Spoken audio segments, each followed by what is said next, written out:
Hello and welcome to another video. In today's video we're going to be having a look at these two engines, see what we want to do about putting an engine back into the Motostandard 1010.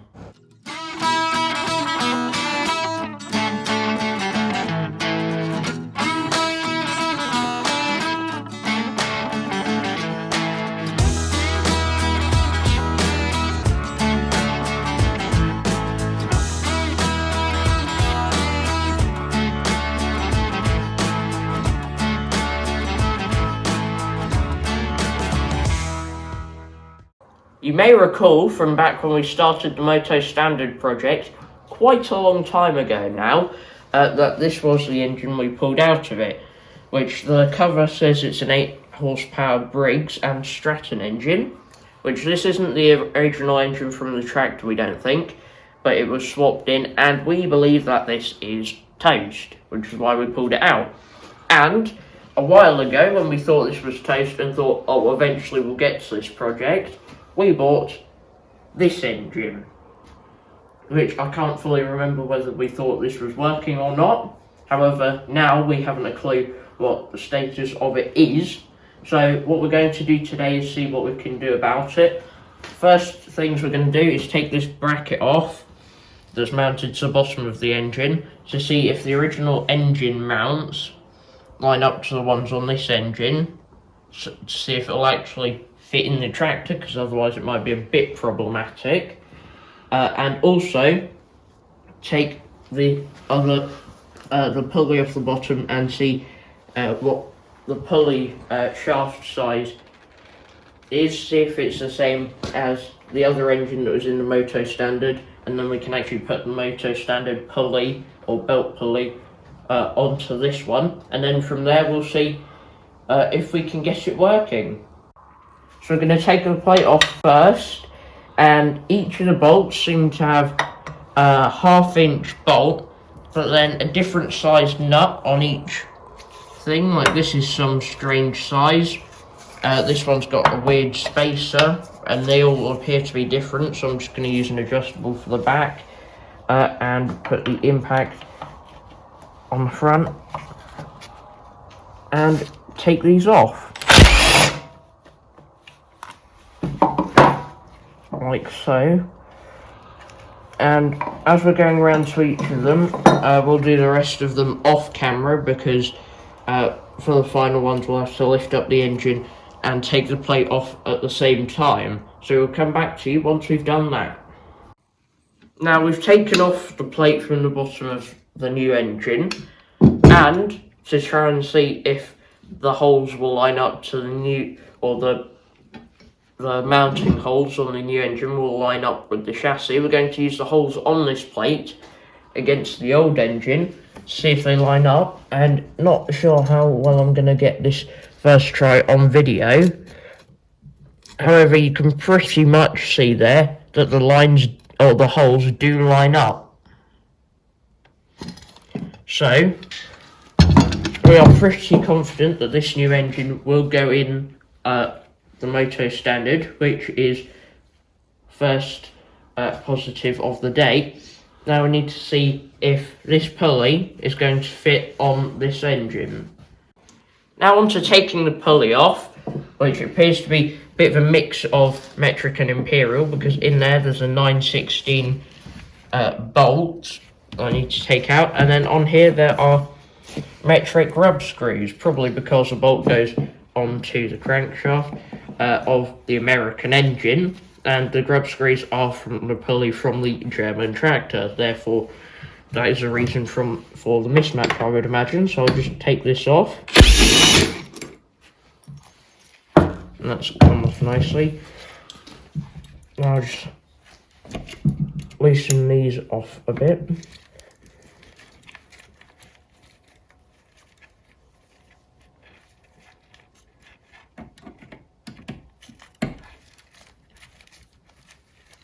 Try and not get covered in oil from the bottom of the engine, because that is covered in oil.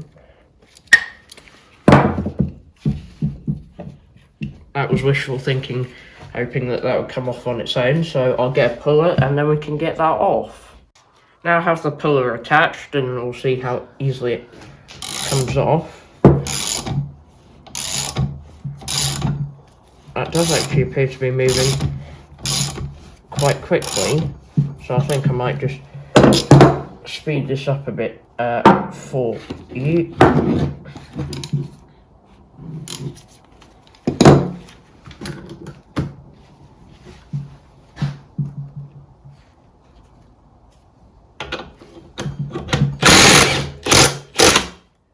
And there we go.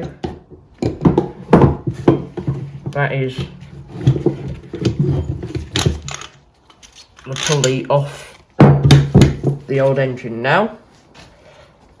And the next thing to do is get the pulley off of the new engine, which we suspect we're going to actually end up probably breaking this while we're trying to take it off because of the design of it. Also, the bolt in here is bigger than on the other engine. On the other engine it was 9/16, on this one it is 5/8, so I will now take this out and then we can put the puller on this one. Well, that was incredibly loose in there by the looks of it. I suspect the pulley won't be, but always worth a try. No, as predicted, we're going to need the puller. Right, so as I mentioned in the previous clip, we thought this was going to go badly, or break it, which is why we weren't actually going to video showing you taking this pulley off. However, we did the first tiniest little bit, and it hasn't broken, and it looked as though it was coming off alright, so I will actually do this on video for you.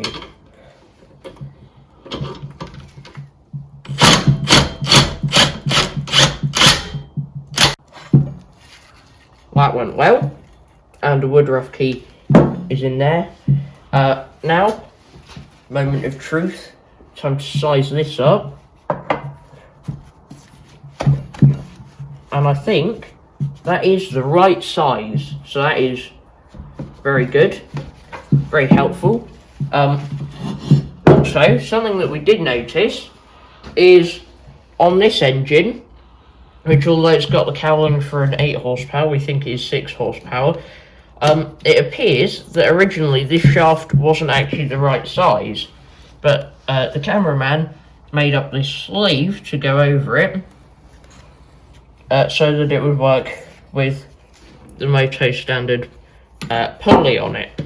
So that's interesting, and it's good that we're replacing it with an engine that actually has the right size shaft for the pulley, and we'll fish the woodruff key out of this pulley to use in this one, and that is 2 successes already. Now put the new pulley on, and if we can get this to work, we now know that it will mount to the tractor and the correct pulley goes on, so that is a very good start.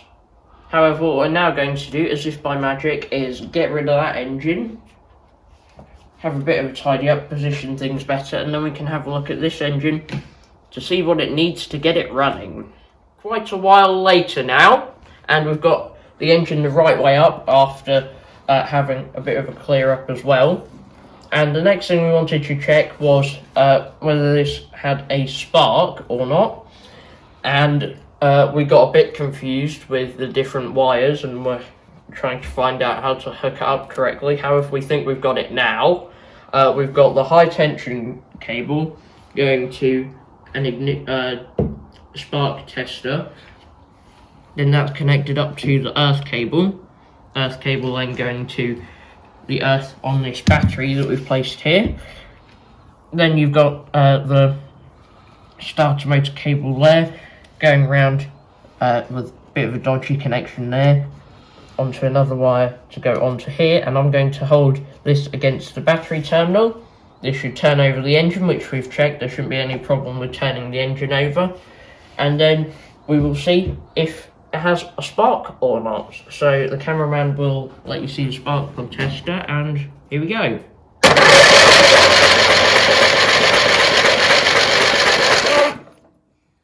So as you will have seen there was a bit of a spark. Following the success of the spark, we took off the air filter housing, and this air filter is disgusting, so I'll need replacing if we find that this engine runs. Now, ignoring that, the next thing to do is to get fuel flow to the engine and see if it starts and runs without the need of a carburetor rebuild, which I highly suspect it will need. So we'll need to give that a bit of thought of how we're going to connect up a fuel tank and stuff like that. Something interesting that we did actually just find is there's a code on the front there, 87013011, and after looking in our Briggs and Stratton book, we found out what that meant. The first 2 digits are for the year it was made, second 2 were the month, and then the third 2 were the day, and then the final 2 digits are the plant it was made in. So our engine was made on the 30th of January 1987 in plant 11, wherever that was in the US. So that's quite a nice bit of interesting history about this engine. A long time later now, and we are pretty much all set up to see if this engine will run. Now, we have tried to start an engine on a bench before and it didn't go very well and we had to shut it off quite quickly. So we've done quite a few safety things here to make sure that the engine doesn't go walkies. So first of all, we've got the bench on these rubber feet so that the bench doesn't go walkies either. We've then got these 2 bits of wood which are clamped to the bench. Then we've put the old mounting bracket back on the engine so that we can mount it to the bits of wood. Then we have the battery here, which we're going to be using. That's cable tied to this bit of wood, so that isn't going anywhere either. And we've connected up a fuel line to this very temporary fuel tank, which is mounted above the engine because this engine doesn't have a fuel pump on it, which that is then ratchet strapped to one of the bits of wood and to the bench. So that's ratchet strapped to 2 places for extra safety since it's sitting on some blocks. So we're pretty confident that this shouldn't go anywhere. All the wiring is set up so that we can start it up and then turn it off again, hopefully. And what I'm going to do is I'm going to let the cameraman deal with the dodgy connections that he's done to the starter motor and stuff, since that was his idea, because I have a feeling that might spark a bit. So I'll just grab the camera here. There we go. Smooth transition, hopefully. And Dad, there you go, you get to see him. Now turning the fuel on.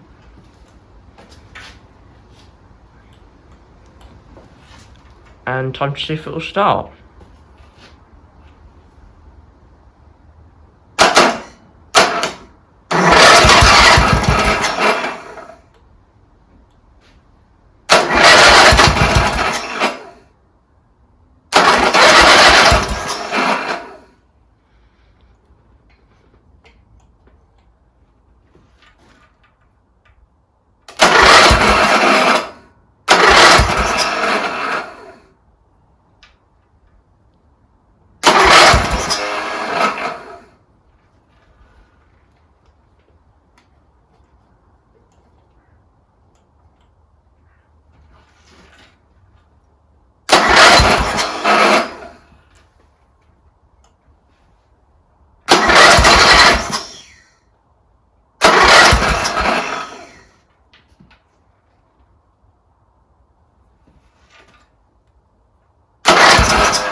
Wants to start.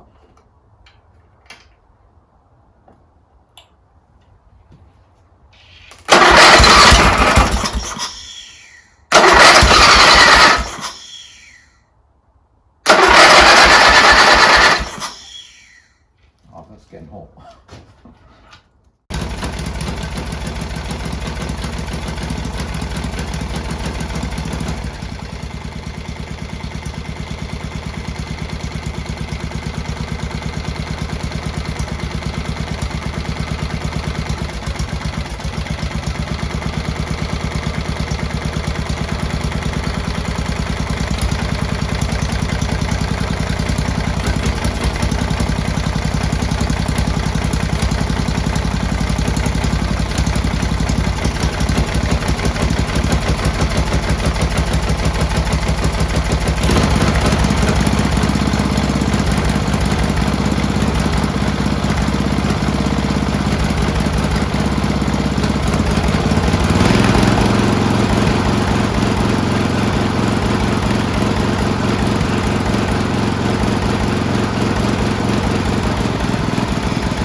It's running pretty nicely now, and it didn't start the first time because we put a cable tie on the choke there because it kept going on and off when we were starting it the first time. But once we cable tied that in one position, it started up alright, and it is running nicely on tickover, which is good.